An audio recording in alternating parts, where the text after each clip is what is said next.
بسم الله الرحمن الرحيم. What is the Islamic ruling on celebrating Father's Day, Mother's Day, birthdays, etc.? What I want to say about these things is that it's quite simple, right? If something, the ruling is that if something is established from another religion, so it's a salient feature of another religion, then to emulate that would be completely haram. Maybe even kufr in some cases, but it would be complete haram, right?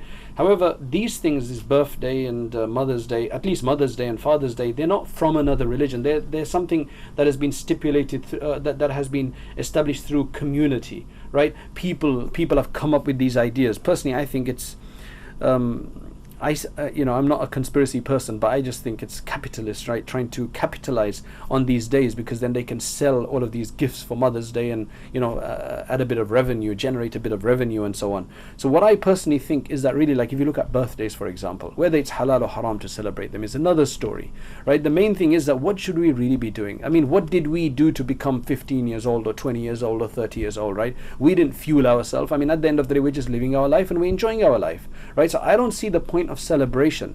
Yes, if we've achieved something within a certain time, then you can celebrate your achievement. Alhamdulillah, you've achieved something good in this life. You've accomplished some kind of study, you've written something, you've produced something, you've established something, you've done something really like spectacular, then absolutely go ahead and celebrate it if it's a good thing. But I just don't see this kind of celebration every year. Oh, you're 5 years old now, you're 6 years old now. I just don't see the point of that. Maybe you can think that I'm really thinking in another way or whatever the case is. I just don't see the point of that, really, because at the end of the day, isn't it a time that we should think that have we done better in the last year for ourselves, right? Are we better Muslims? Are we closer to Allah subhanahu wa ta'ala? Because every year that passes and every birthday that comes up, aren't we that much closer to our death, right? Really, aren't we that much closer to our death? So that's really what I would be thinking about during this time, right?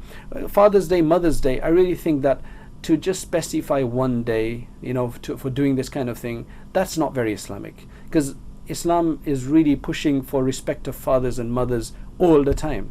And if we kind of just leave it for one day, then I just don't see the point. I mean, you could make your Father's and Mother's Day Eid Day, for example, right? Or any other day like that, you give them an extra gift or something like that. I don't see why you have to do it on this particular day as such.